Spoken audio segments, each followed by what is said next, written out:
Welcome to the podcast. It's the magical holidays. Time for Joe watching 60 Christmas movies in 60 days. Why, you might ask? Because it sounds like a crazy task to be watching 60 Christmas movies in 60 days. It'll be struggle, no I won't lie. By the halfway point I will lose my mind, but with your support I'm gonna be fine. So let's have a blast on this Christmas time. Join me now and let's find out about today's Christmas movie. Was it good or bad? Happy or sad? Is there another dead mom and dad? Let's get to it with no delay. It's your old pal Joe and he's happy to say welcome to Joe watches 60 Christmas movies in 60 days. How's it going, everybody? It's me, it's your old pal Joe, and welcome to episode 5 of Joe Watches 60 Christmas Movies in 60 Days. I am in, make no mistake about it, a terrible mood right now. I feel terrible. I'm not happy. I'm very unhappy. I watched a movie that I hated. I hated this movie, but not even in a fun way. In a detestable way. In a way that made me sick to my stomach because of how much I disliked this movie. I'm talking about today's movie, Better Watch Out. It left me feeling awful. I don't know how to shake this feeling. Tried watching some fun stuff on YouTube. It's still lingering with me, so I'm out here to record this episode so I can put this entire fiasco behind me. I'm sorry to say I'm going to speed through this review as fast as I can. There's nothing fun to talk about with this movie. I'm simply going to tell you what happens in it, because it left me, as you can imagine, based upon what I've said, very unhappy. But you know what won't leave you unhappy, folks? If you support my sponsor, Third Eye Comics. Whether you need comics, graphic novels, tabletop games, board games, role-playing games, vinyl music, or movies, they should be able to help you either at one of their many locations around the D.C., Maryland, Virginia area, or by visiting shop.thirdeyecomics.com. Trust me, you will have a much better experience purchasing something that will make you happy from them than I did watching this god-awful piece of crap movie. Now that the nice thing is out of the way, let's dive into today's movie, Better Watch Out. Now, okay, here's the deal. This is the Halloween episode of Joe Watches 60 Christmas Movies in 60 Days. In the past, I have tried to watch a quote-unquote scary movie for that episode on Halloween. This keeps that tradition alive, but this is by far the most gross, uncomfortable, unlikable movie that I have watched for any of the Halloween episodes, or really for any of the movies that I have seen so far. It's probably recency bias.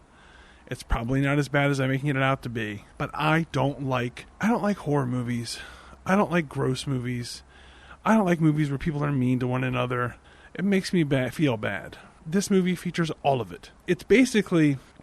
Okay, how do I start this? Alright, so the story of this movie is we are introduced to a very well-off family and their son, Lucas. The mother and father are weirdos in their own right, and Lucas is kind of their put-upon 12-year-old son. They have the babysitter come over to watch him. We find out that the babysitter is soon going to be leaving, and her family's moving to a new area. I don't know where this is. I don't know where she's moving. But this is going to be the last time she's going to be watching their 12-year-old son. Granted, watching a 12-year-old seems a bit of a stretch, but that's also part of the weirdness of these parents, maybe the overprotective nature of these parents. So, man. Ashley's the babysitter. She's probably about 17 years old, maybe 18. And she's on her way over to... I forgot, the movie opens with a really unpleasant scene as well. So it starts out with some songs being sung in the background. I don't remember which one. It's in my notes, but I refuse to look it up. And you see this snowman, and you hear a young boy's voice say, "One last thing, Mr. Frosty." And then, boom, the snowman's head explodes, and we find out it was a little boy who was destroying the snowman, and that there was a little girl making it. Now she's screaming because she's distraught that this boy killed her snowman. That's how the movie starts. We start with the babysitter, Ashley. She's on her way to the babysitting job to watch Luke. And we find her to be a bit of a teenager. She's not really paying attention when she's driving. She's focused on talking on the phone, but she's not using a hands-free option. Her mom chastises her about this on the phone. She almost hits a black cat. The black cat is supposed to be, I guess, send a signal to us that do you see this? She's done something that's brought bad luck to her. Something bad's going to happen. Yeah, no shit. I didn't see a black cat all day, and yet I had the misfortune of watching this fucking movie. So eventually she arrives, and while she's on her way, we check in with the young Luke and his friend Garrett. If you've ever seen the movie Kick-Ass, it's fine. It's a fine movie. It's oddly misogynistic in ways that are unexpected for the year it came out. It's not like terrible or anything, but it's just odd because one of the centerpieces of it, maybe I'm remembering incorrectly, and if so, honestly, I'm sorry, don't tell me about it. But there's this central relationship in that movie with these two best friends, and they are just talking about scoring with girls. They can't wait to have sex with girls, blah, blah, blah, these other high school things. Well, there's a relationship in this movie that's basically very similar to that one, where there's Luke and there's his best friend Garrett. And they're talking about how they can't wait to have sex, and it's just so great, and they're having so much fun. We also find out that Luke has a crush on Ashley, and he's going to try to make his move tonight because it's her last time being around because her family's moving. So that sets the table for his intentions for the evening. She arrives. The dad is really gross towards her. Wow, aren't you pretty? You're such a charmer. You're so pretty. And it's really gross, and it makes me uncomfortable. We also find out that the mom has the babysitter give Luke a sleeping pill as part of his food so that he doesn't sleepwalk anymore. It started up again recently, and it's worrying her. She also puts a pencil on his doorknob to know if he goes out during the night. It's just weird. So everybody leaves, leaving just Luke and his babysitter Ashley. He tries to be cool in front of her, tries to be debonair. He pulls out a bottle of champagne that he stole from his parents' liquor cabinet. I don't know. And he starts drinking it, and she tries to get him to stop. And he's just, trying to show off for her. And she's like, look, you don't have to do this. I think you're a pretty cool kid. But he doesn't like hearing that he's a cool kid. But as this is going on, as he's trying to impress her, some weird stuff starts happening around the house. We see like a window's open, but then a decoration on the outside. It's Christmas time, so there's all these goddamn decorations on and around the house. On the lawn, giant Santas, snowmen, whatever. So things get moved around. There's creaky noises here, there's creaky noises there. All of a sudden the back door's open, the window's open, blah, blah, blah. It's freaking out Ashley, and Luke seems a bit oblivious to what's really going on. There's a knock at the door. It's a pizza man. They have yet to order pizza, so they know there's something weird about this. But Luke plays it off like, must have been my dad. He probably ordered instead. And then there's another noise at the door, and Luke gets real brave, like, whoever you are, just, you leave us alone. And then somebody tackles him, and it turns out that it's his buddy Garrett, and he was playing a prank on the two of them, trying to scare them. So Garrett was the cause of all these noises, the cause of all these things moving around, all that stuff. Okay, except when they go up, they hear some more noises, but not Garrett's inside, so it's not Garrett. They hide upstairs. They see that a brick has been thrown to the bathroom window, and on that brick is written a message that says, you leave, you die. Garrett freaks out, and he runs out the front door, and immediately he seems to get sniped or shot somehow and collapses behind one of the decorations. Ashley takes Luke, grabs him, throws him to the floor with her on top, which, for him, I'm sure is a big thrill, and I'm not being gross. This movie's gross. And she's laying there, and she can see his feet sticking out from behind the decorations, and it's just freaking her out. She starts to lose it. She tells Luke, we got a plan. We're going to go upstairs. We're going to hide in your parents' bedroom. Do your parents have a gun? And he says, they do, in fact, have a gun. We can go get that. So they start going up the steps. They're trying to avoid being seen, trying to avoid being shot. But then somebody enters the house while they're going up the steps. You can see that this guy is wielding a shotgun, and he has a giant flashlight he's using to find his way throughout the house. They hide in the laundry room. They eventually hide in an attic that's above the laundry room. The armed gunman comes inside, looks around the laundry room, doesn't see anybody, and then goes back to searching the house for whoever he can find. During this time, Luke decides he's going to go get that gun after all. He's going to shoot this guy. This guy shot Garrett. He's not going to let that stand. She tries to talk him out of it. This results in her almost falling through the attic door. He catches her before she can fall, and basically saving her, and she's really grateful, but she's also still freaked really out. He leaves. He comes back with the gun. He now has a handgun. This 12-year-old has a handgun. Okay. So they eventually hide in his bedroom. They accidentally make a noise, which causes the gunmen to come inside their room. They are trying to stay as quiet as they can in the closet of the bedroom while the gunman looks around. But then Ashley notices something amiss. There's something about his mask. And then it clicks. She's seen that mask in Luke's room. She dives out and goes, "Garrett, is that you?" And Garrett turns, because it is Garrett, and says, "Dude?" And they've been caught. It was a double prank. Well, it really wasn't a double prank. Luke tries to explain that he was just trying to protect her. He wanted to show Ashley that he's not a little kid. And she goes, "What? By having this whole prank, by doing all this? This is crazy. What are you talking about?" And he has a gun. He has a real shotgun. It's apparently the dad's hunting rifle. Like, this isn't acceptable. You guys are going to get in so much trouble. I'm going to tell both your parents. This is terrible. Luke tries to calm her down. She runs out of the room. He calls after her, "Please, please, stop, stop." She eventually stops at the top of the stairs. She turns around, and Luke slaps her, causing her to fall down the steps. She gets knocked out. Garrett says, "Oh, no. What did you do? What did you do?" Fast forward. Well, fade in and out. We're now looking out through the eyes of a very groggy and in pain Ashley. She's all taped up to a chair with her mouth also being covered. And she sees Luke and Garrett gallivanting around the living room. Luke still has the gun, and Garrett is acting weird while he rides around on a scooter. Given that we hear their conversation as they talk to each other about how much fun they're having, we find out that Luke gave Garrett an oxycodone pill to, I don't know, calm him down, I guess, to make him have fun because he was freaking out.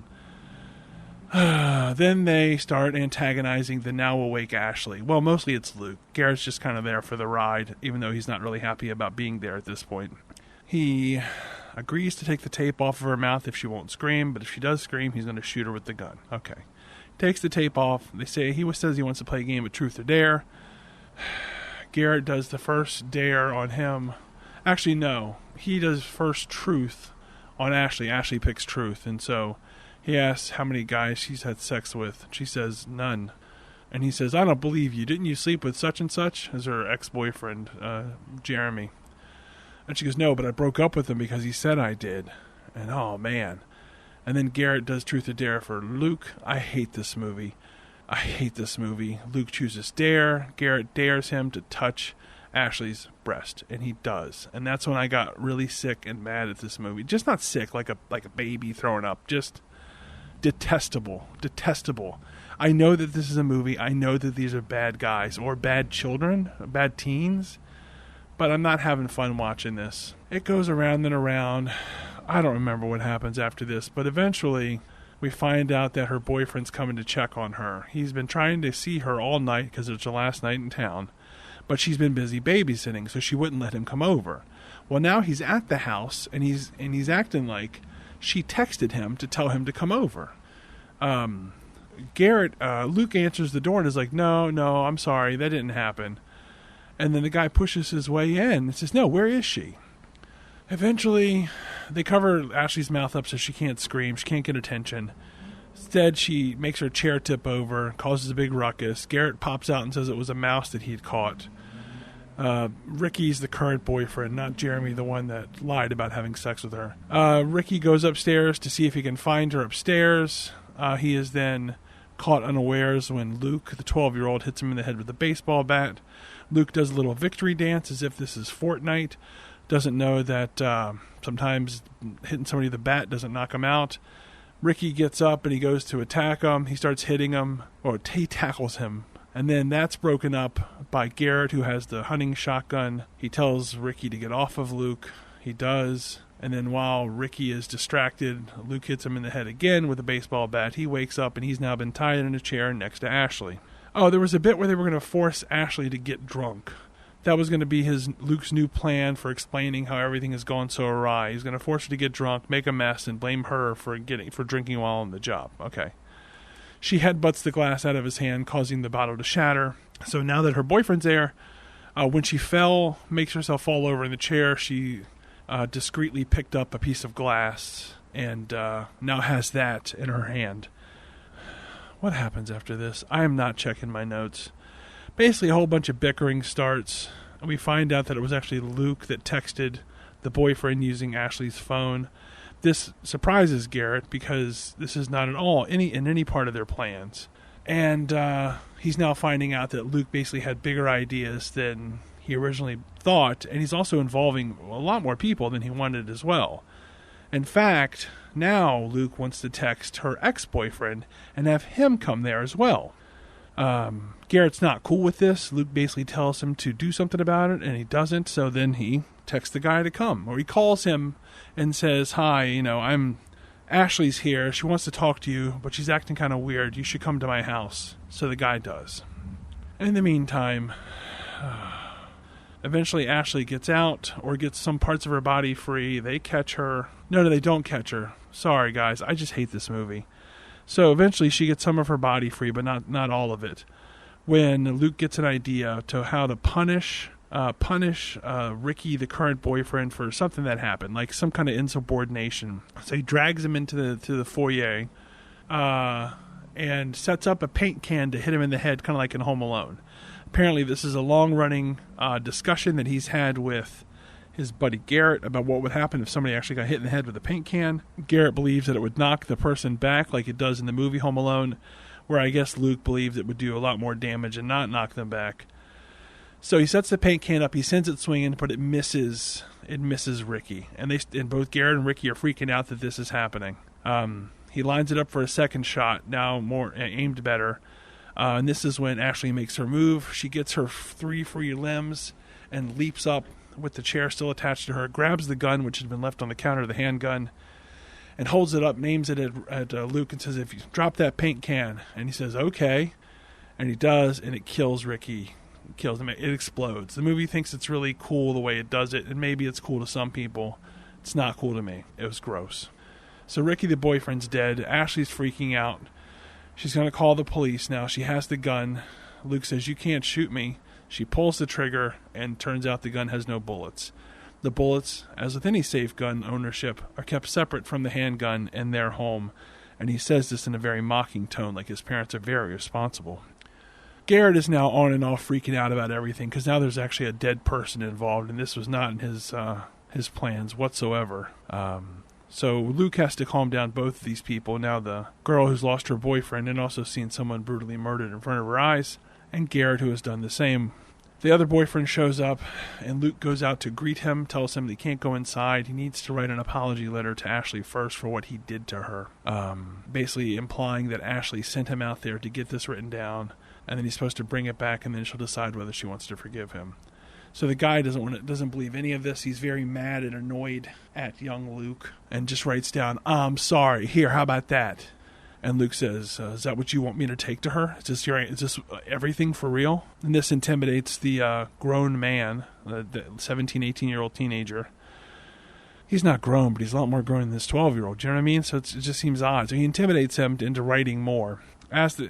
Cut back inside, there's some more mopiness with Garrett, feeling bad about what's going on.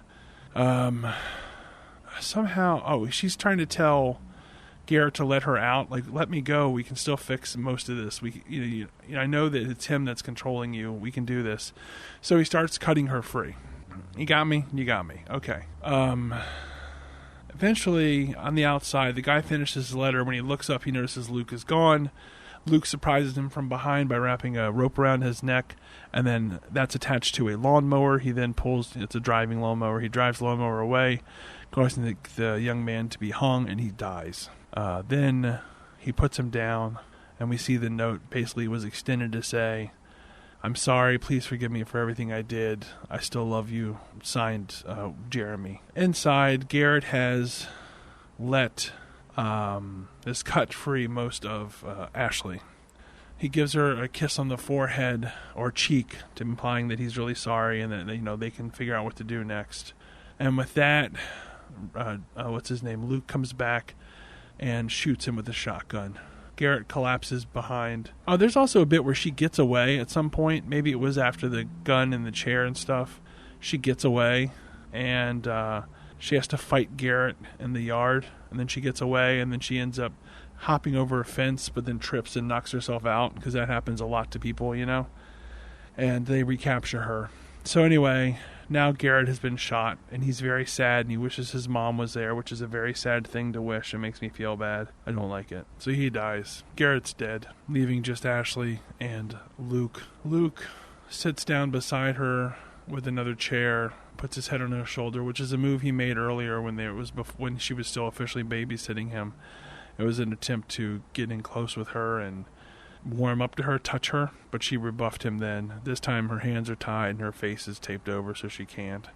He takes the tape off and he says, my mom used to sleep with me all the time, and ever since she stopped I haven't been able to sleep right. And what's her name? We also find out earlier that he sleeps with some kind of womb emanator. It's like, it represents like the heartbeat that you might notice and hear when you're in the womb. And he uses that to calmly go to sleep. Whatever.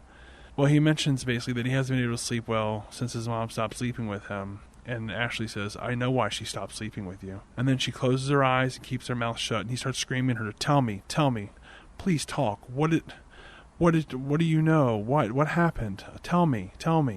Please talk. And she won't talk. So he goes behind her, he pulls out a knife, and he stabs her in the throat from behind. And then he kisses her on the forehead.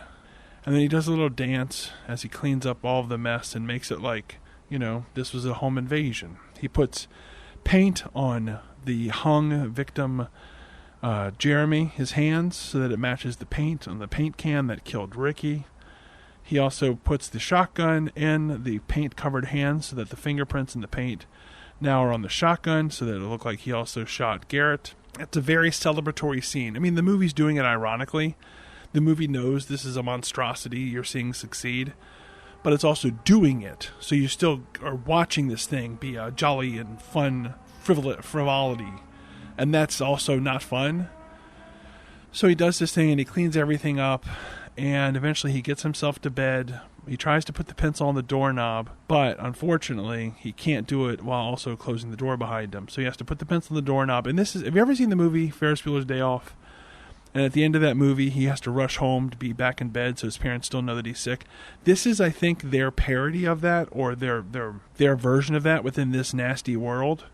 Because he can't get the pencil on the doorknob, so then he has to go in the other room, and then he has to trek across the slanted roof to get into his bedroom. While he's doing that, he accidentally knocks over one of the big decorations that's on top of there. He's trying to fix it just then his parents pull up, and they're getting ready to park. And so he has to hurry up and fix that. He gets inside. He gets in his bed. He even takes a sleeping pill before he does so. And he turns on his womb replicator and goes to sleep, just as we hear his mother scream at the horrors that she has now seen. When he wakes up, she's holding him, and he says, what's happened? Why is everybody here? And we see that the place is now filled with authorities and ambulance people, and all sorts of folks are there because of this just rotten crime scene that has developed. His mom says, don't worry, I have you, baby. I got you. So he feels satisfied knowing that everything has worked out. We see his dad talking to some people and be like, I can't believe this. These poor kids. How could this have happened? Eventually, he hears some EMT. He says, wait a minute, we have a live one. And he rushes to the bedroom window and he looks out and he sees them carting one of the bodies out on a gurney. And he looks and it's actually Ashley. She's not dead. And you hear one of the EMTs for whatever reason say, she was stabbed in the neck, but she seems like she stopped the bleeding with duct tape. Oh my gosh, the duct tape that was on her wrist or her mouth or whatever. She's so clever. She's not dead. And then from the gurney, she looks up. She can see Luke watching her from his bedroom window, and she gives him a middle finger, and then she's loaded into the ambulance. And then the movie ends with us looking at a very sad and, I guess, scared Luke as he's being held by his mom. The end. I didn't check my notes once. I made way too many notes for such a piece of shit movie. I do regret making all those notes now that I did not refer to them once. I left out a lot of small details because, when you're making notes for the movie, you never really know what is pertinent and what's not. So I have wasted a really good chunk of my day, just a big chunk of my day, watching a movie that made me feel really gross and then having to talk about it. Because I'm not going to skip a day, and I'm also not going to watch another movie to make up for this. This counts as one of the movies. I watched this dumb movie, so it counts. Gross. Just gross. Gross. Gross. Do not watch Better Watch Out. It's terrible. Well, you know what? I'll put it this way. If this sounds like the kind of movie that you're into, it's that kind of movie. If you wanted anything else, even if it was almost comedic horror or more vague horror, implied horror. Last year with Rusty, not last year, but it was 2 years ago, last season, my buddy Rusty joined me for, I guess, every 10th episode or so.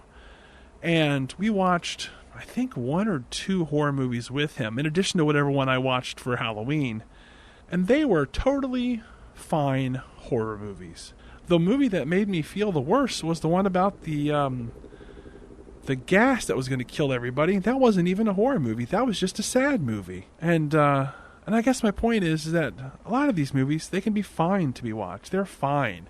This one, not fine. It left me feeling terrible. I'm going to have to spend the rest of my evening trying to make myself feel better. I don't know exactly how I'm going to do it, but I can assure you I'm going to try, because I feel gross. Thanks for listening. I'm sorry for the abbreviated episode. I'm sorry for an episode that probably wasn't fun to listen to whatsoever. I'm sorry for lots of things. I'm sorry I watched this movie. I'm sorry I chose it for Day 5 of Joe Watches 60 Christmas Movies in 60 Days. Thank you for listening, if indeed you have. Check out some Jingle Bells. Maybe they'll put a smile on your face. That's it. That's it for me, dog. JOEMOC on social media everywhere. Take care.